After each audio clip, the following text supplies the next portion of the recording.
T'es prête là? C'est bon, on y va.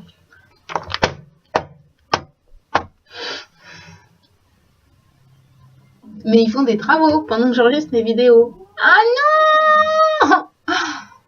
T'as vu, j'ai changé les murs. J'ai mis des tableaux maintenant. C'est moins blanc, quoi, c'est mieux. Aujourd'hui, je vais te parler de ça. Ça, c'est le magazine Elle, le numéro du 15 décembre 2015, et c'est un numéro très spécial, puisque c'est le collector du 70e anniversaire du magazine. Alors, je ne vais pas me spécialiser dans les critiques de mag, mais comme la dernière fois, j'ai été un peu... je suis restée sur ma faim avec Vogue, je me suis dit, bon, allez, donnons une nouvelle chance à la presse féminine, et puis comme en plus, c'était l'anniversaire de Elle, je me suis dit, allez, j'achète Elle. Qu'est-ce qu'il y a en couverture de ce numéro spécial? Eh bien, il y a une super grande fresque. Attends, je te l'ouvre complètement. Voilà, la grande fresque réalisée par Jean-Paul Goude, où on voit plein d'actrices qui sont venues spécialement fêter l'anniversaire du mag. Donc, tout le gratin du cinéma féminin français, Carole Bouquet, Manuel Béard, Guy Berlin, Deneuve, Adjani, Bellucci, Leila Bekti, j'en passe, et des meilleurs. Que des actrices, donc. Je trouve que c'est un petit peu dommage. J'aurais bien aimé aussi des femmes différentes, des mathématiciennes, des physiciennes, des médecins, des auteurs, des voyageuses, des femmes politiques, que sais-je. Enfin, pas forcément que des actrices.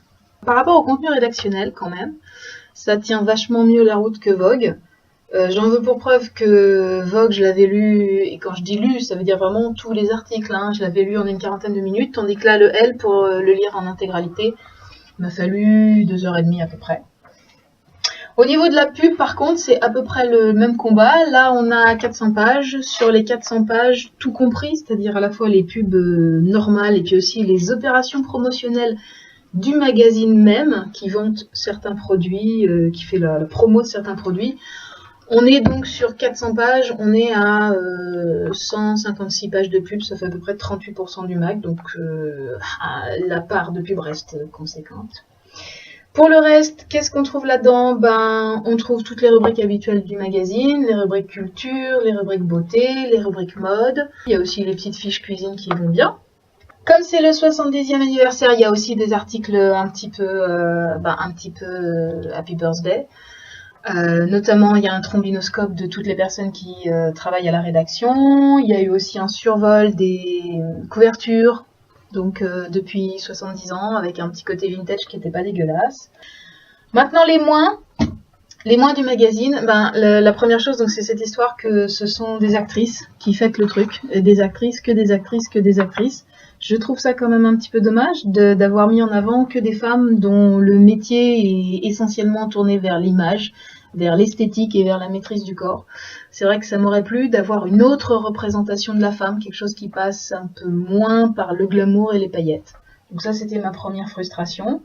La seconde, c'est qu'on a mis beaucoup en avant Monsieur Karl Lagerfeld, ce qui me fait à chaque fois m'arracher des touffes de cheveux parce que cet homme-là, finalement, m'exaspère dans ce sens que c'est un gars que le corps de la femme repousse, c'est le corps de la femme normale.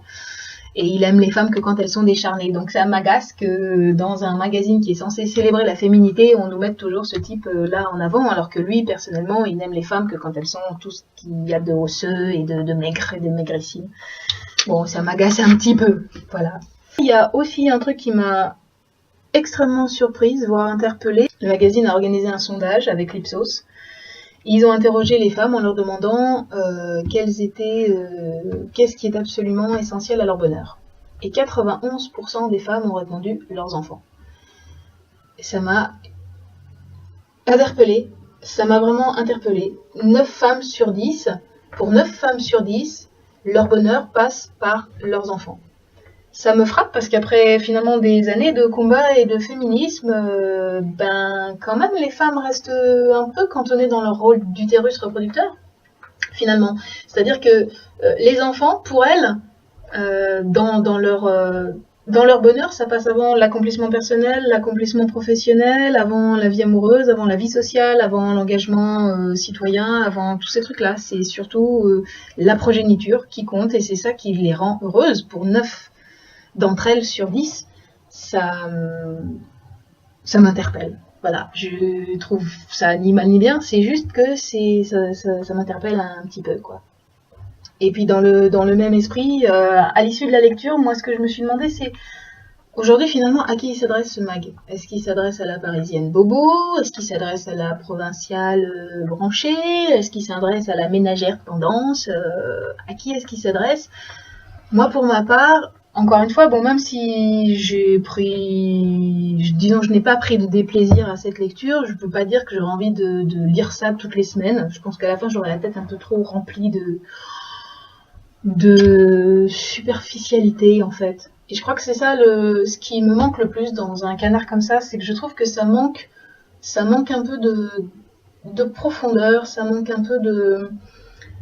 Je vois bien que les sujets qu'ils traitent sont quand même des sujets qu'ils essayent de faire les plus vastes possibles pour recouvrir finalement toutes les préoccupations des femmes actuelles, mais malgré tout, de mon point de vue, ça manque un peu de sauvagerie, ça manque un peu de, je sais pas, d'incarnation, de chair, de couilles presque. Ça manque de couilles. Je voudrais voir des femmes là-dedans, mais pas que des femmes qui font rêver parce qu'elles sont belles. Je voudrais voir des femmes qui soient vraiment des femmes qui sont incarnées, des femmes qui se battent, qui suent, qui puent, qui vont, qui mouillent la chemise, qui proposent d'autres choses, des femmes qui passent pas forcément à la télévision, qui sont pas dans des films, qui sont pas dans des publicités, qui sont pas glamour, qui sont pas photoshopées, des vraies femmes simplement qui aient des idées, qui aient des tripes, qui... Voilà, je crois que c'est ça en fait qui me manque, c'est ça qui fait que j'ai pas envie de me taper cette lecture toutes les semaines. Bon, c'est juste mon point de vue. Et pour équilibrer les choses, puisqu'aujourd'hui je t'ai parlé de elle, demain j'ai l'intention de te parler de lui, que j'ai lu aussi ce week-end, et donc je te raconterai un petit peu ce que j'en ai pensé dès demain. D'ici demain, sois sage, et je te souhaite une très bonne soirée.